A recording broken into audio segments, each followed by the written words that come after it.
भद्रं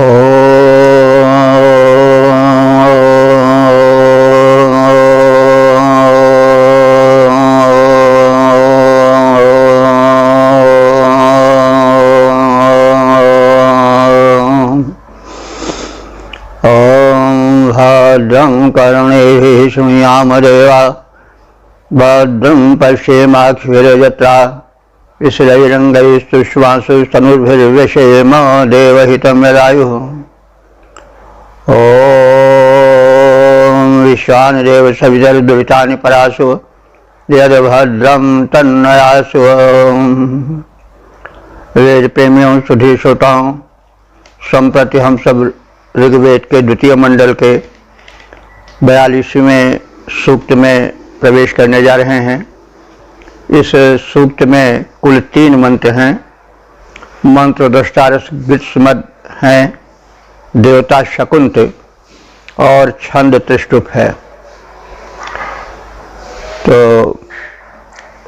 इस द्वितीय मंडल के 42वें सूक्त के पहले मंत्र के शीर्षक के विषय में हम जान लें।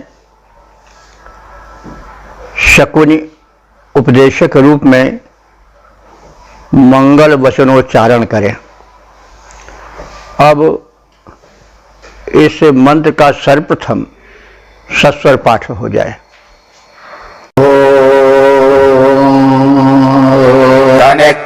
जनुषं प्रब्रभाण इयर्ते वाचमरिते वनावम् सुमङ्गलश्च शकुने भवासि मात्वा काचिदभिधा विश्व्या विदत। इस मंत्र के देवता शकुंत हैं। शकुंत का अर्थ शकुनी होता है और शकुनी का अर्थ क्या होता है इसे पहले जानना आवश्यक है, क्योंकि जब तक देवता का बोध नहीं होता उनकी सुस्पष्ट अवधारणा नहीं हो पाती है, क्लियर कॉन्सेप्शन नहीं हो पाता है, तब तक मंत्र बोध में काठिन्य का आना स्वाभाविक है। तो ऐसे शकुनी शब्द तो बड़ा प्रचलित शब्द है। महाभारत में खलनायक के रूप में हम शकुन को देखते ही हैं, लेकिन नाम तो पशु पक्षियों के आधार पर भी हमारे यहाँ रखे जाते हैं। तो उसका भी कुछ कारण रहता है। कोई पक्षी की तरह बोलता रहा हो, उस तोते की तरह। अब माँ बाप नाम रख देते हैं, पहले गुण से नाम रखा जाता था। तो शकुनी शब्द में तो प्रचलित अर्थ में बड़ा अच्छा नहीं माना जाता है, क्योंकि शकुनी से जुड़ गया। जो दुर्योधन का मामा था, लेकिन शकुन शब्द पवित्र शब्द है और शकुंत से शकुन या शकुन से ही शकुंतला नाम पड़ा है, जो दुष्यंत की पटरानी थी और जिनसे भरत हुए थे, जिनके नाम पर भारतवर्ष नाम पड़ा है देश का, वो भी है। तो शकुंत से ही शकुंतला भी हुआ है। कहा जाता है कण्व ऋषि एक ऐसे शिष्य को देखे, एक ऐसी मतलब बालिका शिशु को, जिसको कि पक्षी घेरे हुए थे। तो ऋषि ने दयावश उसको उठा लिया, उसका नाम शकुंतला रख दिया। तो भी शकुंत के आधार पर ही पड़ा। शकुंत और शकुनी एक ही चीज है।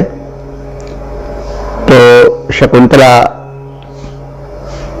महाराज दुष्यंत की पटरानी थी और उनसे ही भरत नाम का प्रतापी पुत्र उत्पन्न हुआ। भरत वंश चला, जिसमें कि कौरव पांडव हुए और उनकी महत्ता के कारण ही देश का नाम भारतवर्ष भी पड़ा। तो बहरहाल शकुनी एक पक्षी है या पक्षियों का समूह है। तो हमारी सभ्यता संस्कृति जो है वह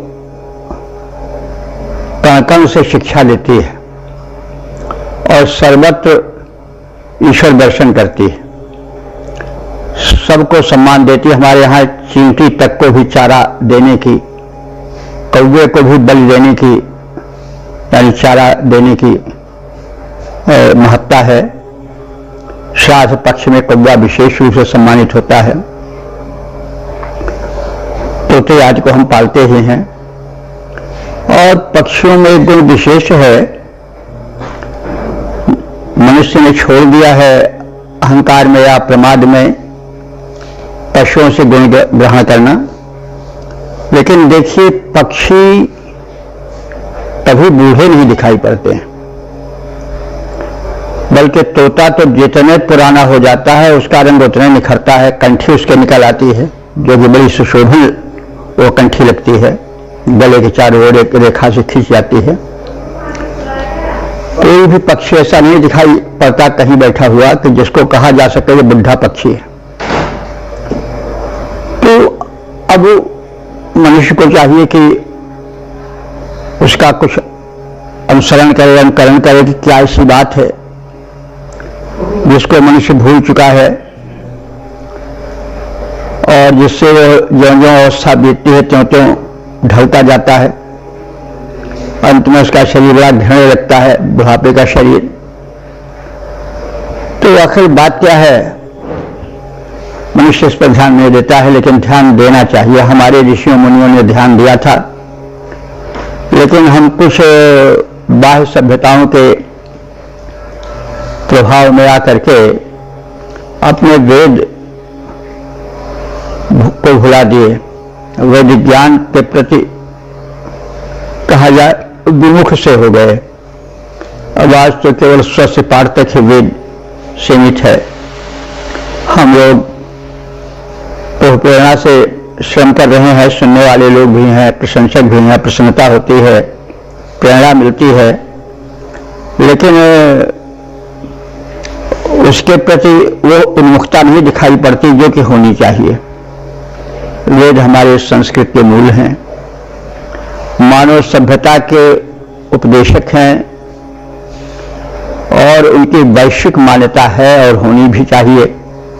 हमारी भारत भूमि में वेद के मंत्रों के नायक है और जननी भी कहें तो कह सकते हैं। तो हमारा तो द्विगुणित चतुर्गुणित उत्तरदायित्व हो जाता है। खैर, अब हम मूल विषय पर आए तो शकुन से जो है ये उसमें कुछ गुण होते हैं और इनमें कुछ अतीन्द्रिय क्षमता भी होती है। जैसे हमारे समाज में मान्यता है कि कौवा अगर बड़े पर बोले तो समझिए कि कोई मेहमान या अपना प्रिय आगंतुक आने वाला है।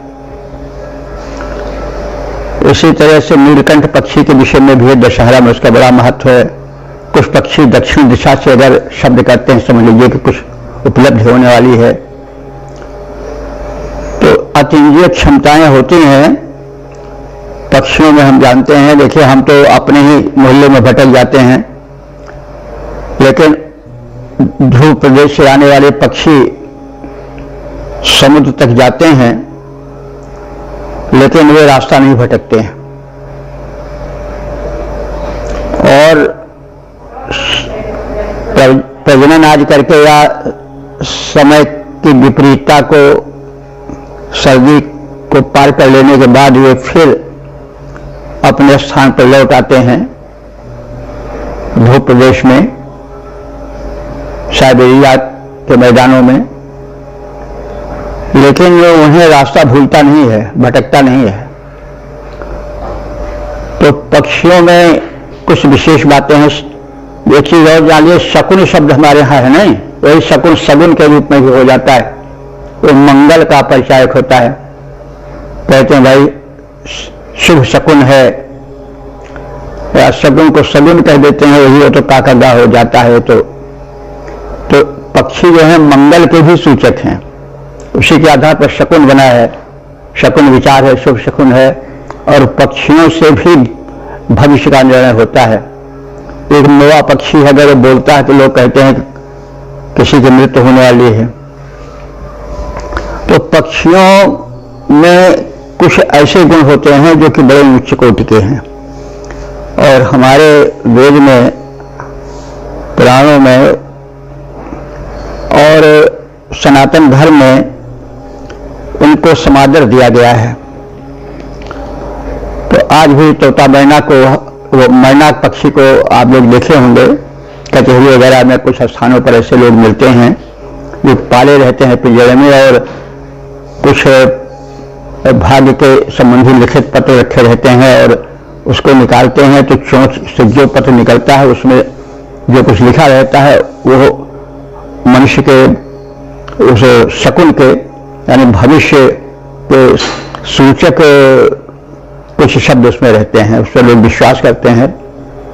तो कहने के मतलब शकुन विचारना, शकुन या सगुन, ये भी पक्षियों के आधार पर है। तो पक्षियों का बड़ा महत्व है, ऋषि ने उनके महत्व को पहचाना, और उसके साथ ही साथ एक दूसरा पक्ष भी यहां लिया गया है। सायण में शकुन शब्द की व्युत्पत्ति करते हुए लिखा है, शक्नोति उन्नेतुम आत्मानम शकुनी, यानी जो आत्मोन्नति का प्रसारक हो वो शकुन है। तो शकुन शक्नोति उन्नेतुम आत्मानम, जो अपने आप को उठा सके अध्यात्म के ज्ञान के आधार पर, उपदेश दे सके दूसरों को, वही मुनि है और वही शकुन है। ऐसा भी है, सारे ने इसकी व्युत्पत्ति किया है, जैसा भी हमने कहा कि शक्नोति उन्नेतुम आत्मानम शकुनी। तो इस प्रकार से जो आत्मोन्नति का प्रचारक प्रसारक होता है वह शकुन है, वह मुनि या उपदेशक परिव्राजक के रूप में देखा जा सकता है। तो इन मंत्रों में हम पक्षी शकुन की, अब शकुन को तो ये सायण ने कपिंजल पक्षी के रूप में कहा है। कपिंजल का शब्द कोशगत अर्थ होता है तीतर पक्षी अथवा चक्रवात भी लिखा हुआ है।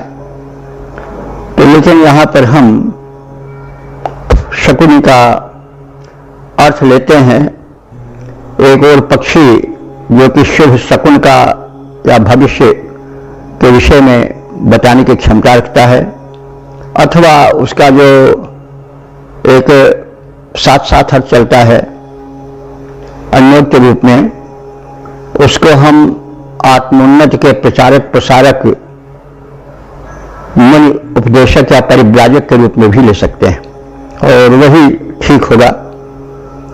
हम उसी को ठीक समझ करके व्याख्या करेंगे, अर्थ करेंगे।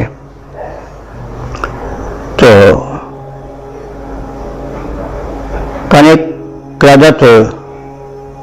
कनिक्रदत माने बार बार शब्द करता हुआ। जनुषम प्रभुवाड़ा, जनुषम माने मनुष्य को, प्रभुवाड़ा माने उपदेश देता हुआ, बोलता हुआ। यह शकुन अथवा शकुन रूप परिव्राजक मुनि उपदेशक। वाचम इयर्ति, वाचम माने वाणी को, इयर्ति माने प्रेरित करता है, यानी उत्तम वचन उच्चारण की प्रेरणा देता है। और जिस प्रकार अरिता कहते हैं मल्लाह को, तो जिस प्रकार से मल्लाह अरिता नावम नौका को खेता है, इस पार से उस पार लगा देता है, और उसके आधार पर यात्री पार लग जाता है, अपने गंतव्य तक पहुंचने में सक्षम हो जाता है। तो उस मल्लाह की भांति जो कि नाव का संचालक होता है, खेवैया होता है, हे शकुन रूप उपदेशक, तुम सुमंगल से मंगल भरे शब्दों का उच्चारण करो, ऐसी वाणी बोलो कि हम लोगों का मंगल हो, आत्मकल्याण हो। और तुम सकुशल रहो, तुम्हें किसी प्रकार की विपत्ति न आवे, निरापद जीवन तुम्हारा बीते। हम लोग इसकी कामना परमात्मा से करते हैं कि काचित अत्रिमा या कोई अमित्रा, अमित्रा माने मित्र माने अपना हितैषी और अमित्र माने जो अपना शत्रु हो, तो कोई अमित्रा, कोई शत्रु तुम पर आक्रमण न कर सके, यानी तुम दुष्टों के आक्रमण से सुरक्षित हो, वो तुम्हें क्षतिग्रस्त न कर सके। त्वा विषव्या मां विजत, तुझे चारों ओर से वे घेर कर हैरान या परेशान या संकट में न डाल सके। तो जैसा कहा गया है, इस मंत्र में परिव्राजक उपदेशक को शकुन या पक्षी मानकर अर्थ किया गया है। तो इसको हम ध्यान में रख करके अर्थ को समझें, अर्थबोध की ओर प्रस्थान करें। तो जिस प्रकार से मल्लाह नाव को नदी में आगे बढ़ाता है, उसी प्रकार यह पक्षी शकुन अथवा यह वेदोपदेशक मुनि या परिव्राजक वेद वाणी का सर्वत्र प्रचार करता है और उसके आधार पर मनुष्य के जीवन नौका को खेकर उसे संकटों से पार ले जाने का पथ प्रशस्त करता है। हे शकुन, हे वेदोपदेशक, तुम सबको बार बार बोलकर उत्तम उपदेश देने वाले हो। तुम्हारा कोई शत्रु न बन सके, ताकि निरापद रूप से तुम्हारी वाणी जनहित करती रहे, तुझे कोई घेर कर कष्ट न दे सके। मैं ऐसी मंगल कामना करता हूं। पद रूपांतरण है, जिस प्रकार मल्लाह नाव आगे ले जाता, जिस प्रकार मल्लाह नाव आगे ले जाता, उपदेशक ऐसे समाज में प्रगति कराता। बार बार बोलो तुम वेदोपदेशक वाणी, शत्रु बना तुमको न कष्ट दे कोई प्राणी, शत्रु बना तुमको न कष्ट दे कोई प्राणी। ओम वेद प्रेमियों, सुधी श्रोताओं, संप्रति हम सब ऋग्वेद के दूसरे मंडल के 22वें सूक्त के दूसरे मंत्र की व्याख्या में प्रवेश करने जा रहे हैं। मंत्र दृष्टारिष्ट मद हैं, देवता शकुन थे और छंद तुष्टुप है। शीर्षक है, समाज में उपदेशक सुरक्षित और निरापद जीवन बिता सकें। अब संबंधित मंत्र का सर्वप्रथम सस्वर पाठ हो जाए। मात्वा अश्येन उद्वधेन्मासपर्णो मात्वा विददिशुमान् वीरो अस्ता पित्र्यामनु प्रतिशङ्कनिक्रदत्स्वमङ्गलो भद्रपादेव देह। इस दूसरे मंत्र में शकुनी, जिसे कि दूसरे रूप में उपदेशक कहा गया है, जो कि मंगल वचनोच्चारण कर समाज में नवीन चेतना का प्रचार प्रसार करता है, उसका सुरक्षित रहना बड़ा आवश्यक है। बुद्धिजीवियों को, ज्ञानियों को, विचारकों को, उपदेशकों को, समाज सुधारकों को एक स्वस्थ वातावरण मिलना चाहिए, सुरक्षित वातावरण मिलना चाहिए, यह संदेश है। तो हे शकुन या शकुंत, दूसरे रूप में हम उपदेशक कह सकते हैं। तो हे शकुन, त्वा तुझको सेना मां उत वधित, शेन कहते हैं बाज पक्षी को। तो बाज पक्षी शिकारी है और वो पक्षियों का ही शिकार करता है। कि ये भी बड़ी मनुष्य के मनुष्य को दुख देने वाला मनुष्य ज्यादा होता है। अन्य पशु पक्षी तो उसके अधीन हो चुके हैं, लेकिन मनुष्य ही मनुष्य को अनिष्ट पहुंचाता है, वही कष्ट पहुंचाता है। तो वही बात शेन के बहाने कही गई है। शेन बाज पक्षी है, शिकारी पक्षी है, और वह अपने से निर्बल पक्षियों का शिकार कर उनको खाता रहता है। तो समानता है, मनुष्य भी तो अपने जात बिरादरी को ही खाता है, मनुष्य ही तो मनुष्य का नाश करता है। तो ये हम कह सकते हैं अन्योद के रूप में सब चल रहा है। हे शकुनी, त्वा माने तुझको, शेना मां उतवधित, शेन पक्षी बाज पक्षी वो है वो आहत न कर सके, बध न कर सके। त्वा सुपर्णा मां, तुझे सुपर्ण, सुपर्ण कहते हैं गरुण को। गरुण भी बलवान पक्षी है, तो तुझको गरुण पक्षी भी आहत न कर सके। अस्ता इष्मान वीरा, अस्ता माने अस्त्रधारी, इशु मान माने तीर चलाने वाला, धनुर्धर, वीर भी तुझको आहत न कर सके। के मां विदत, वो तुझे मार न सके। और तुम पित्राम प्रदिशम अनु, पित्राम प्रदिशम माने पितरों की दिशा का अनुकरण करो। तो पितर की दिशा क्या है? दक्षिण दिशा है। दक्षिण दिशा माने अनुकूल बन करके, कहते हमारे दक्षिण हो जाओ, अनुकूल बन जाओ। तो तुम पितरों की दिशा अर्थात दक्षिण दिशा, दक्षिण दिशा का मतलब हुआ अनुकूल होकर के दक्षिण दिशा से हमारे मंगल का कथन करो।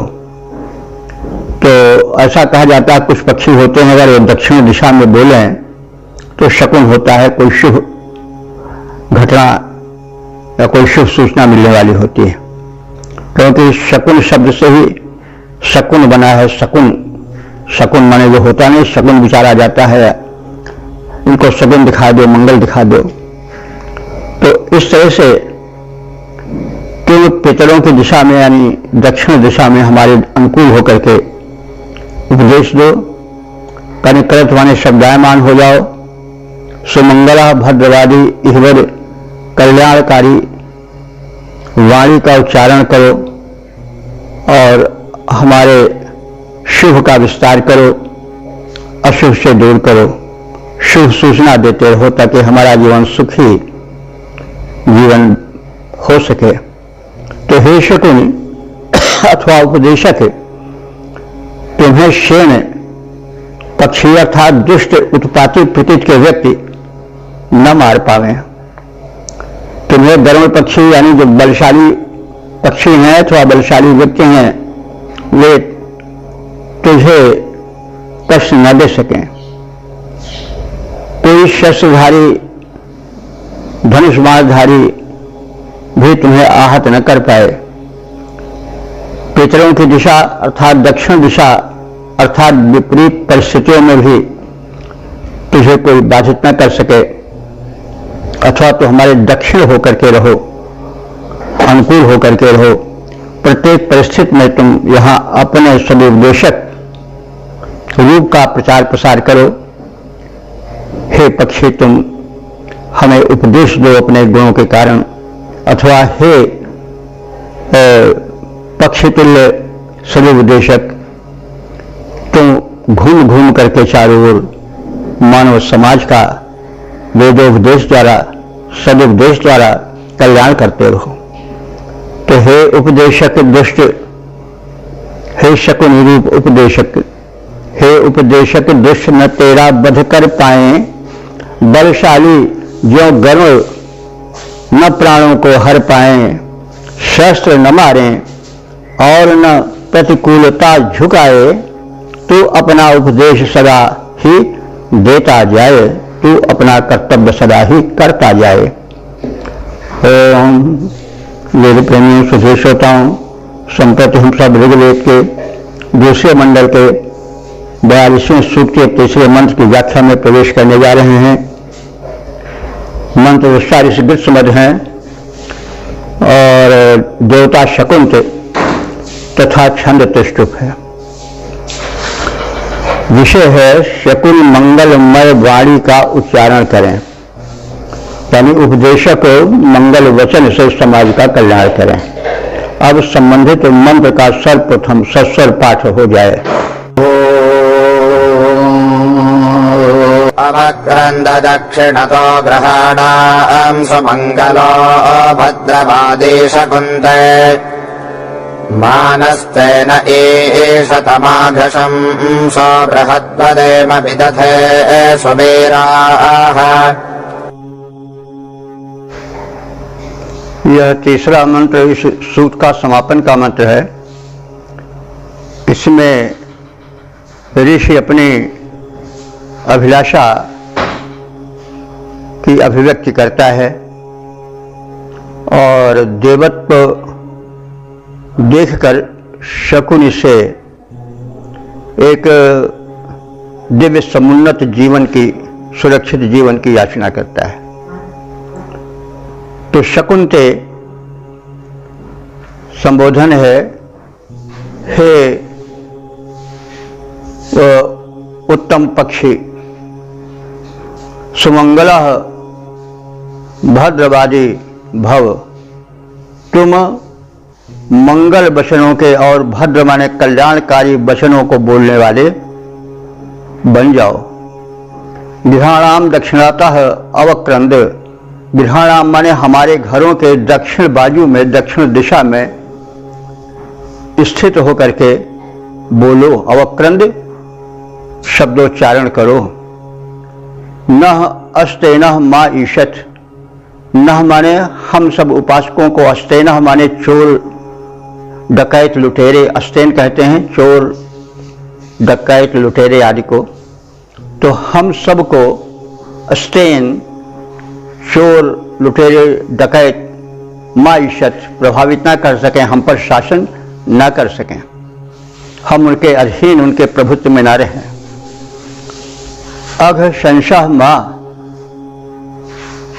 अघ संशय माने जो पाप ही बोलते रहते हैं, अर्थात पापी हैं, पाप के कथन करता है, वे माईशत, वे भी हम पर शासन न जमा सके, हुकूमत न कर सकें, आधिपत्य न जमा सकें।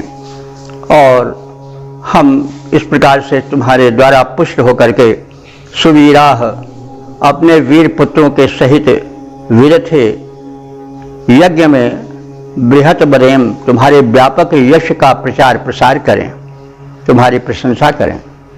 तो हे शकुन, तुम मंगलवादी हो, मंगल सूचक हो, हमारे घर की दक्षिण दिशा में बैठकर बोलो। घर के दक्षिण तरफ यदि पक्षी बोलता है तो कुछ पक्षी हैं, कौवे हैं या कुछ और तमाम पक्षी हैं जो भविष्य बताते हैं अपने वाणी के द्वारा, वे अगर घर के दक्षिण दिशा में बैठकर बोलते हैं तो कुछ शुभ होने वाला होता है। तो तुम हमारे भवन के दक्षिण दिशा में बैठकर बोलो ताकि हमें शुभ समाचार मिले और हमारा जीवन उत्साह और मंगल से भर जाए। हम पर चोरों और लुटेरों, पापियों का प्रभुत्व न हो सके। हम सब यज्ञ में अपने पुत्र पौत्रों समेत बैठकर तुम्हारे यश का व्यापक प्रचार प्रसार करें। हे खग, तुम मंगलवादी हो, मेरे द्वारे आओ, दक्षिण दिश में बैठ भवन के मंगल वचन सुनाओ। हम पर चोर लुटेरे पापी कर न हुकूमत पाएं, यज्ञों में हम सुत समेत तेरे विस्तृत गुण गाएं। ओम। तो इस प्रकार से इस सूक्त के समापन वाले मंत्र का संक्षिप्त अर्थ और भावार्थ व्याख्या आदि का बोध हुआ तो जैसे भी कहा गया है कि इस दूसरे मंडल के 42वें सूक्त में 3 मंत्र थे, तो तीनों व्याख्यायित हो चुके हैं और अब तक जो ऋग्वेद के एक तरफ से सारे मंत्र व्याख्यायित होते आ रहे हैं उनकी संख्या हो चुकी है 2432। तो इस मंत्र में शकुंत हैं या शकुन या तत्तुल्य उपदेशक या भविष्य वक्ता, धर्म के प्रचारक प्रसारक सदुपदेशक आदि को भी प्रकारांतर से उनके साथ जोड़कर अर्थ कर सकते हैं, जैसा अभी भूमिका में बताया गया है। और पक्षी शुभ कारक होते हैं, वे अपने बोलों से हमें प्रसन्न करते हैं, हमारे भविष्य का कथन करते हैं, वे हमारे अनुकूल रहें। पक्षी जगत के प्रति हमारी कल्याण भावना बनी रहे और वे हमारे कल्याण पद भविष्य का दर्शन और उसकी सूचना देते रहें। और हमें पक्षियों के प्रति भी कृतज्ञ होना चाहिए, उनके गुण को ग्रहण करना चाहिए और उनका भी यश गान करना चाहिए। हमारी संस्कृति, हमारी वैदिक संस्कृति पशु पक्षियों के प्रति भी पूज्य भावना रखना सिखाती है, क्योंकि वे हमारे कल्याण करते हैं। पक्षियों से हमारा बड़ा कल्याण होता है। वे कीटनाशक हैं, जहरीले कीड़ों को खाते हैं और हमारे वातावरण को स्वच्छ रखते हैं, हमारे मंगल की कामना करते हैं, जीवन में संदेश देते हैं। वे परिव्राजक की तरह हैं, उपदेशक की तरह हैं, सन्यासी हैं। उनका रूप रंग कभी मलिन नहीं होता है। वे नित्य उड़ते हुए प्रगति मार्ग पर बढ़ते रहते हैं और चारों ओर विचरण करते हैं। वैसे उन्हीं की तरह मनुष्यों को सदुपदेशक होना चाहिए और समाज के मंगल के लिए शुभ वचन कहते रहना चाहिए। तो ये सब इस सूक्त में बताया गया है। अब हम इसके साथ ही साथ दूसरे सूक्त को भी देख लें और अब हम अगले सूक्त की ओर प्रस्थान करेंगे और उसको व्याख्यायित करेंगे। ओम विश्वानदेव सवितरुदुरितानि परासु यद भद्रम तन्नयासु। ओम भद्रम कर्णेभिः शृणुयाम देवा भद्रम पश्येमाक्षभिर्यजत्राः श्रीरंगैः सुषमासु तनुर्भिः विषेम देवहितं यदायुः। ओम वेद प्रेमियों सुधी श्रोताओं, परम सौभाग्य का विषय है कि हम ऋग्वेद के दूसरे मंडल के 43वें सूक्त की व्याख्या में प्रवेश करने जा रहे हैं। इस सूक्त में कुल 3 मंत्र हैं और इन मंत्रों के दृष्टा ऋषि हैं गृत्समद, देवता है शकुंत और छंद है अति शक्वरी। तो इस ऋग्वेद के दूसरे मंडल के 43वें सूक्त का पहला मंत्र जो है उसकी व्याख्या में हम प्रवेश करने के पहले उसके शीर्षक को जान लें। शकुनी उपदेशक की भांति समयानुकूल शब्द सुनाए। अब संबंधित मंत्र का सर्वप्रथम सस्वर पाठ हो जाए। दक्षिणिदभिगृह्णन्ति कारपोपजो वदन्तरुतथा शकुन्तयः। उभे वाचो वदति सामगा इव गायत्रं चत्रैष्टभञ्चानुराजते। इस प्रथम मंत्र में शकुनी जो कि उपदेशक के रूप में चित्रित किए गए हैं, वर्णित किए गए हैं, उनसे अनुरोध है कि वे हितकर वचन सुनाते रहें। तो इस सूक्त में शकुनी का एक परिव्राजक मुनि उपदेशक के रूप में उसका प्रारूप अधिक उभरा है, क्योंकि सामगान आदि का भी प्रसंग आ गया है, गायत्री और त्रिशुभ छंदों के गायन की भी बात आ गई है। तो पक्षी तो नहीं गा सकते हैं गायत्री मंत्र को, त्रिशुभ मंत्र को, तो इस रूप में शकुनी शब्द जो है वह जो उद्गाता हैं, साम मंत्र या सामगान के गायक हैं, उनका प्रारूप अधिक उभर कर आया गया। उपदेशक जो हैं समयानुकूल उपदेश देते रहें और उपदेशों को प्रभावी बनाने हेतु वैदिक छंदों को स्वरबद्ध करके सुनाते रहें। तो शकुन ही कहा जा रहा है। तो जैसे पक्षी ऋतु अनुकूल वाणी सुनाते हैं, वैसे ऋतुज लोग भी, ऋतु के अनुसार यज्ञ कराने वाले भी, सामगान गायन वाले भी ऋतु के अनुकूल गायन करें, समयानुकूल वेद मंत्रों का उच्चारण करें और उनका उपदेश करें। तो शकुंतया, शकुन का बहुवचन है शकुंतया। तो हे पक्षीगण, ऋतुधा माने ऋतुओं के अनुकूल तुम गायन करो। कारवह, कारवह कहते हैं, कार्व शब्द है, उसका बहुवचन है कारवह। कार्व माने स्तुतिकर्ता, कारवह माने स्तोता गण अथवा उद्गाता गण। साम वेद के गायकों को उद्गाता कहा जाता है। वो सस्वर आरोह अवरोह के सहित मंत्रोच्चारण करते हैं। तो हे कारवह, हे स्तोताओ और हे शकुनी गण, तुम उन्हीं की भांति मंगल वचन और मधुर वचन, मधुर संगीत सुनाते रहो। प्रदक्षिणित यानी दाएं बाजू पर, दाएं दिशा में हो करके अभिवदंतु, अपने वाणी का उच्चारण करो। दक्षिण दिशा से पक्षी बोलता है तो ज़्यादा शुभ सूचक सूचनाएं मिलती हैं, और जो गायक हैं वे भी दक्षिण बनकर के, हमारे अनुकूल बनकर के हमारे कल्याण विषयक मंत्रोच्चारण करें और सस्वर मंत्रोच्चारण करें।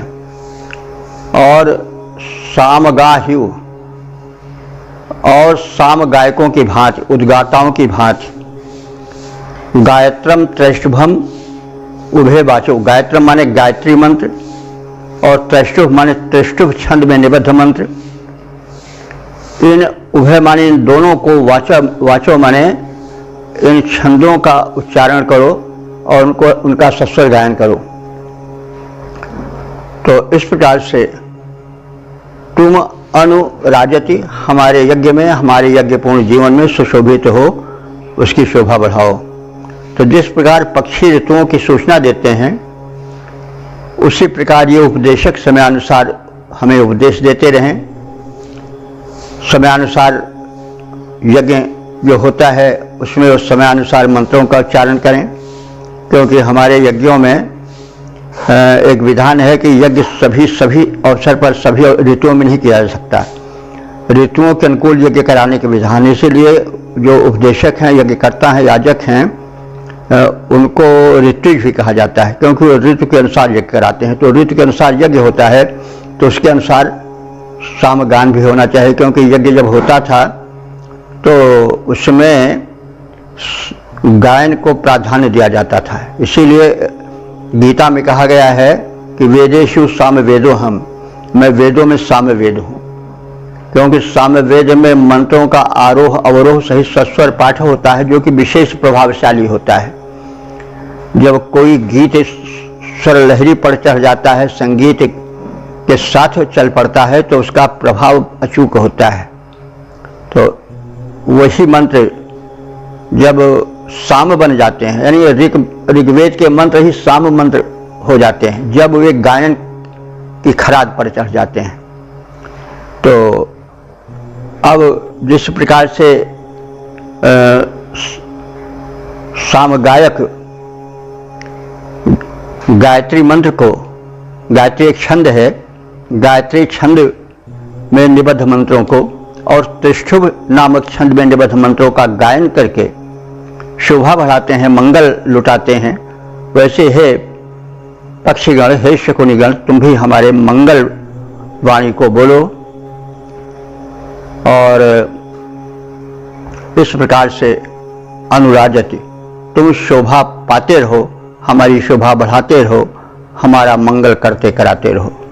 तो जिस प्रकार पक्षी ऋतुओं की सूचना देते हैं, ऋतु के अनुसार बोलते हैं, ऋतु के अनुसार आकर के अपने शब्दों को सुनाते हैं, उसी प्रकार से ये उपदेशक सामगान करने वाले उद्गातागण समयानुसार मंत्रोच्चारण करें, मंत्र का गायन करें और उसके द्वारा हमें सदुपदेशित करें।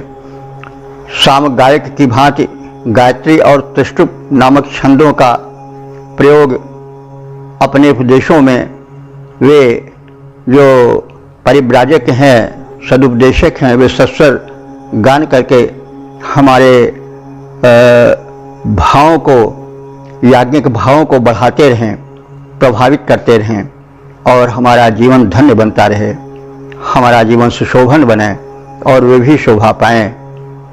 तो इस प्रकार से सामगान हो, ऋतुअनुकूल सामगान हो, उसकी भव्यता के कारण, उसके दिव्य संदेशों के कारण जीवन प्रभावित हो और वह धन्य बने और देवार्पित बन जाए।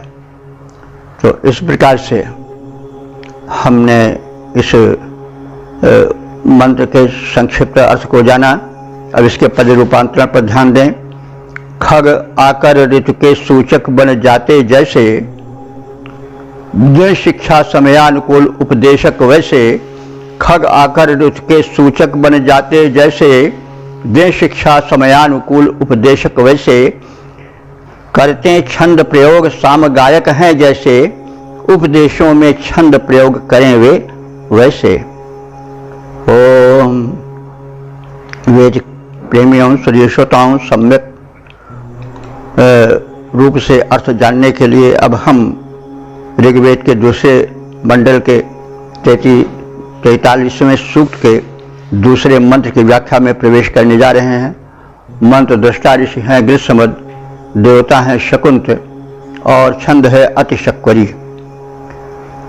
इस मंत्र का शीर्षक है शकुन समयानुसार शुभ सूचक शब्दोच्चारण करें। अब संबंधित मंत्र का सर्वप्रथम सस्वर पाठ हो जाए। उद्गातेव शकुने सामगाजसे ब्रह्मपुत्र इव सवनेश शंससे। ऋषे बभादे शिशुमतेरपेत्या सर्वतो नः शकुने भद्रमावद विश्वतो नः शकुने पुण्यमावद। इस दूसरे मंत्र में शकुनी जो कि उपदेशक का रूप यहाँ प्रकट करता है, तो ये उपदेशक शकुनी की तरह शब्दोच्चारक, पवित्र संदेश वाहक पक्षी जैसे उच्चारण करता है, वैसे उपदेशक भी चारों ओर घर घर में उच्च स्वर में वैदिक संदेशों को सुनावें, उनका प्रचार प्रसार करें, सस्वर गायन करें। तो कहा जा रहा है कि शकुने हे शुभ संदेश वाहक पक्षी और शुभ संदेश वाहक सामगायक और उपदेशक गण,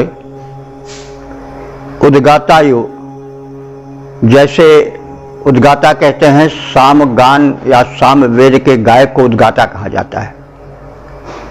चार प्रमुख पुरोहित होते थे, यज्ञकर्ता होते थे।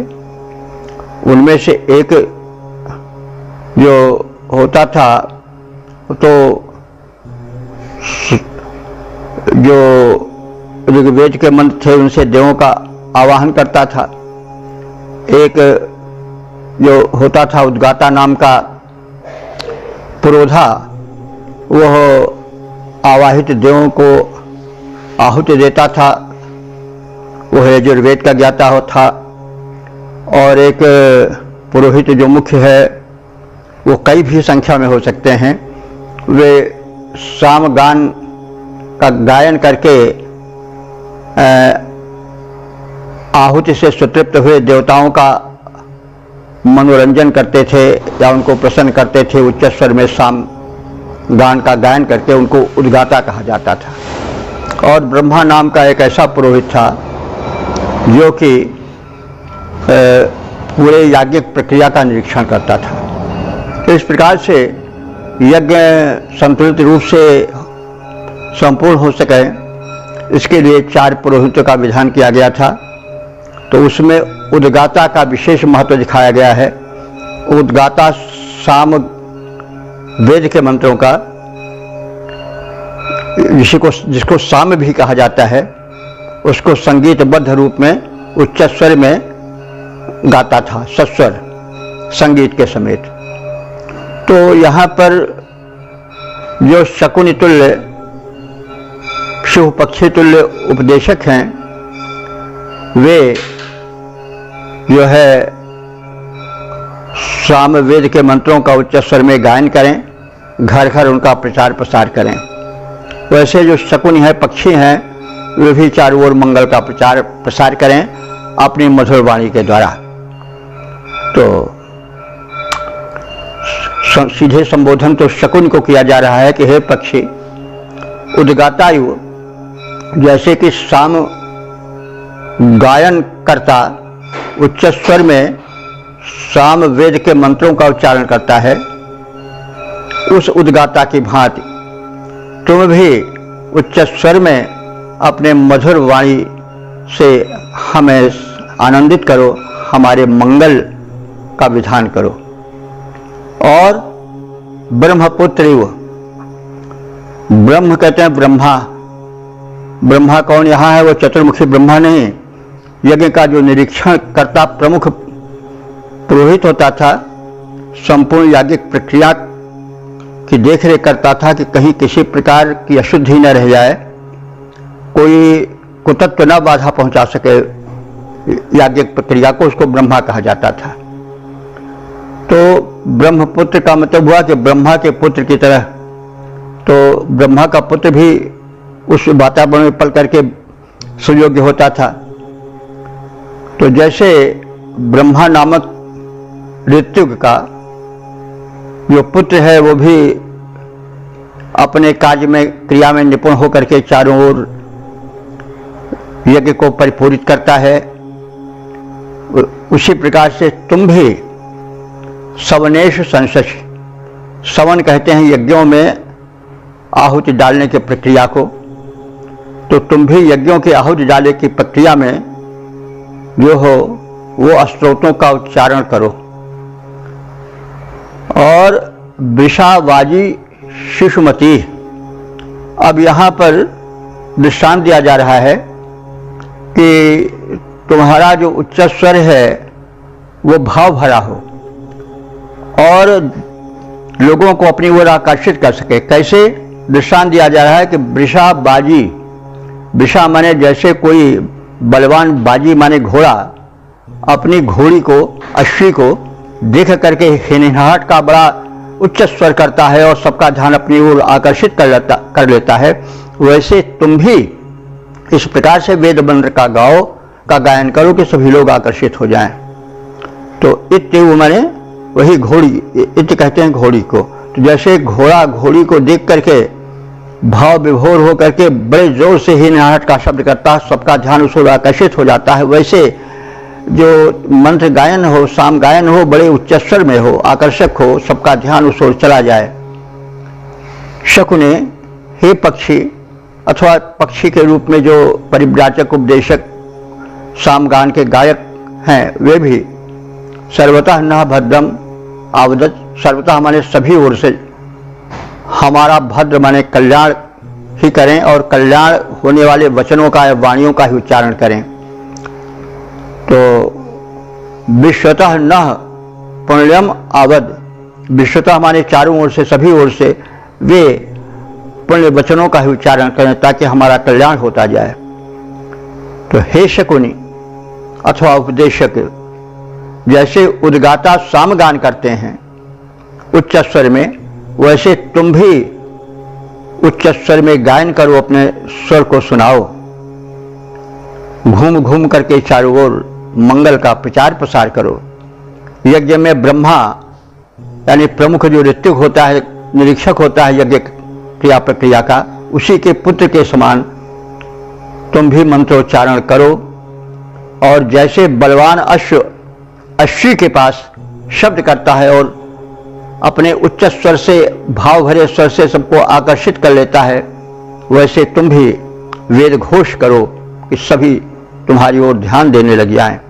हे उपदेशक रूपी शकुनी, तुम सर्वत्र मंगलमय कल्याणकारी वेदोपदेश देते फिरो ताकि समाज का कल्याण हो, एक भावना का प्रचार प्रसार हो, मंगल का वातावरण बने।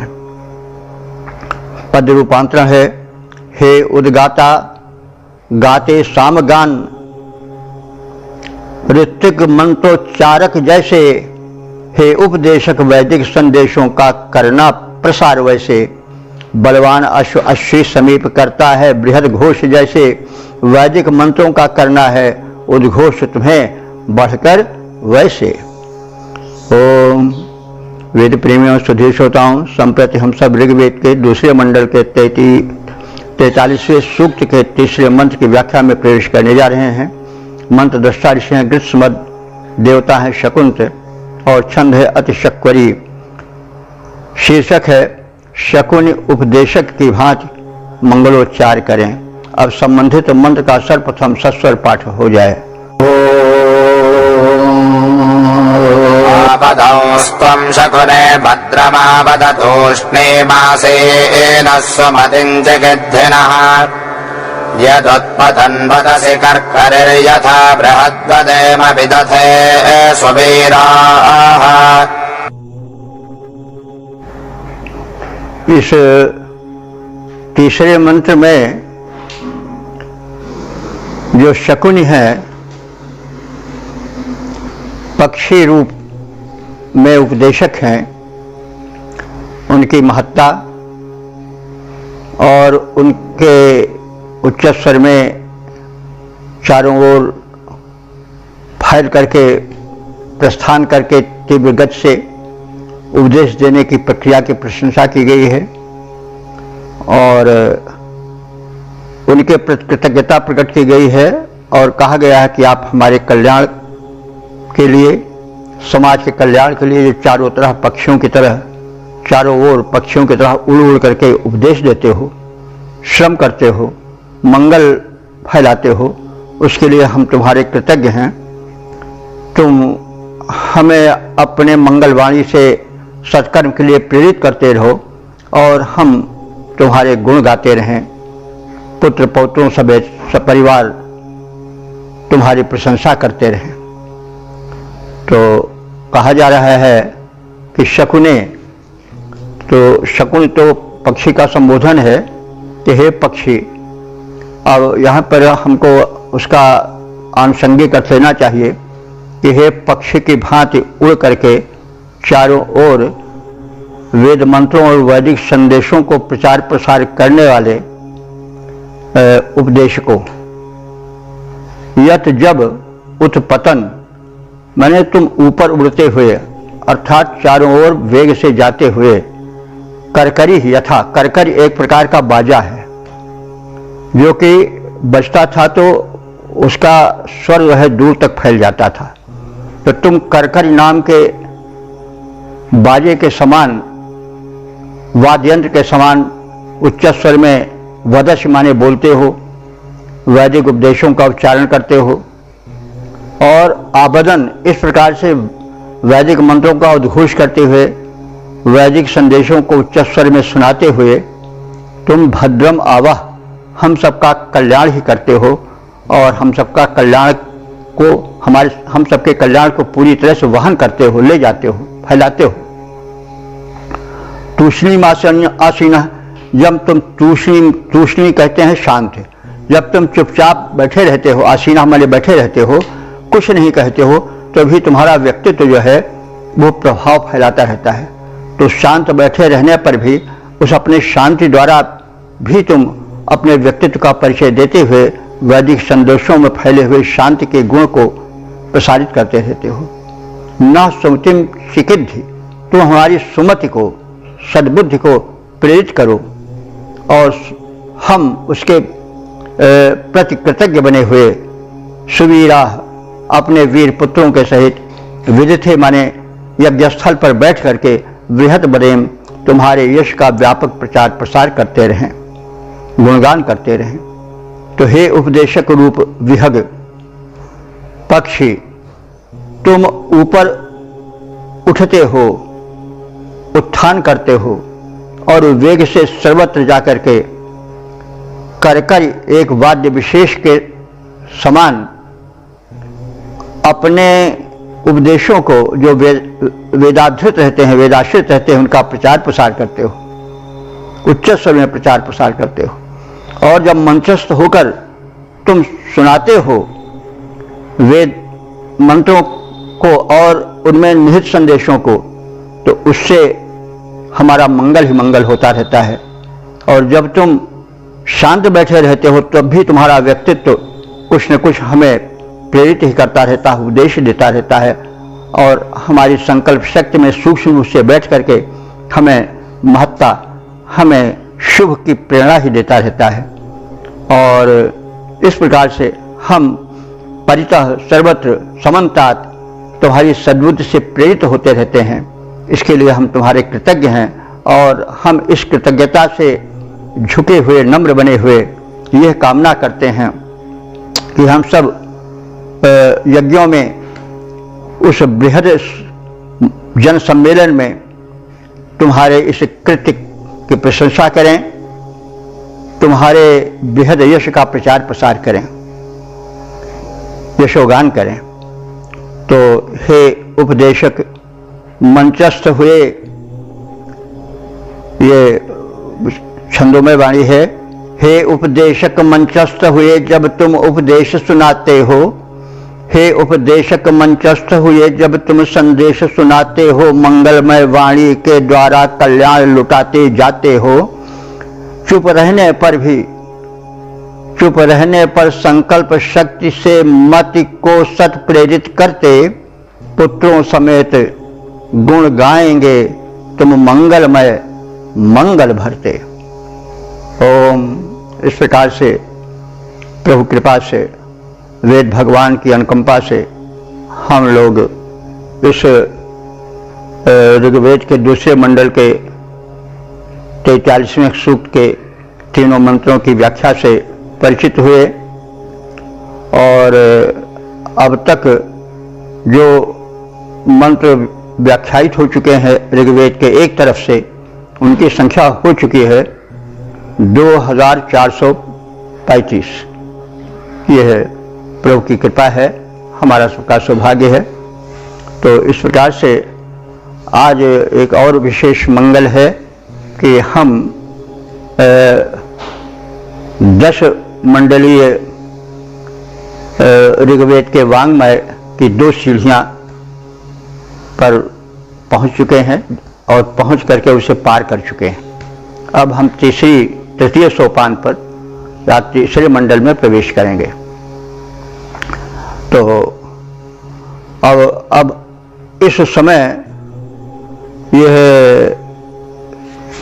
समुचित होगा कि हम इस दूसरे मंडल में जो कुछ जाने हैं उसका अति संक्षिप्त विवरण से परिचय प्राप्त कर लें। तो यह जो ऋग्वेद का दूसरा मंडल है, इसको गार्हस्थ्यमद मंडल कहा जाता है। गृहस्थ्यमद ऋषि थे तो वे और उनकी वंश परंपरा ने, शिष्य परंपरा ने जिन मंत्रों को देखा, जिन मंत्रों को अनुभूत करके उनको शब्दों में बांधा,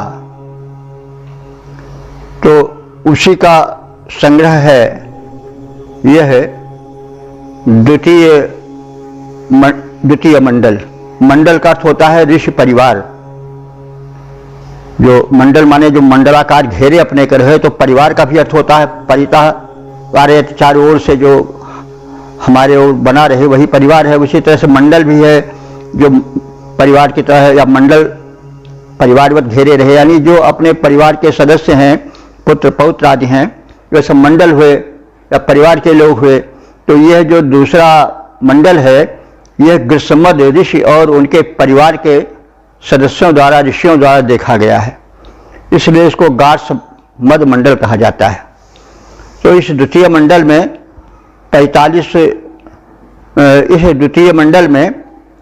43 सूक्त और 429 मंत्र हैं।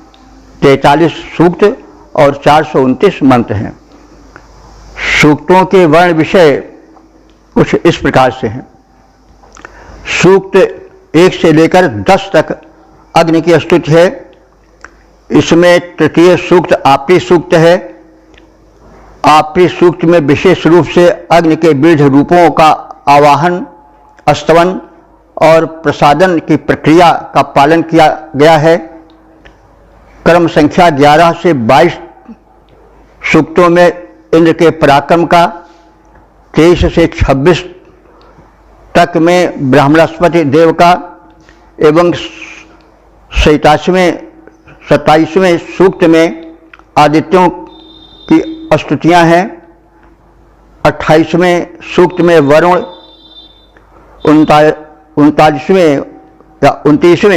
29वें सूक्त में विश्वदेवा, 30वें में इंद्र, सोम आदि की स्तुतियां हैं। 31वें में विश्वदेवा, 32वें में द्यावा पृथ्वी, त्वष्टा, राका, शनिवाली आदि की स्तुतियां हैं।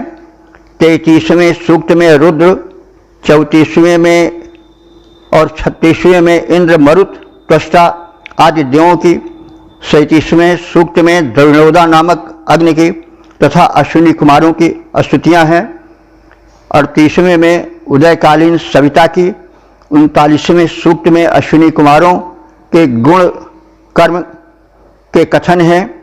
40वें में सोम भूषण मिश्रित स्तुतियां हैं।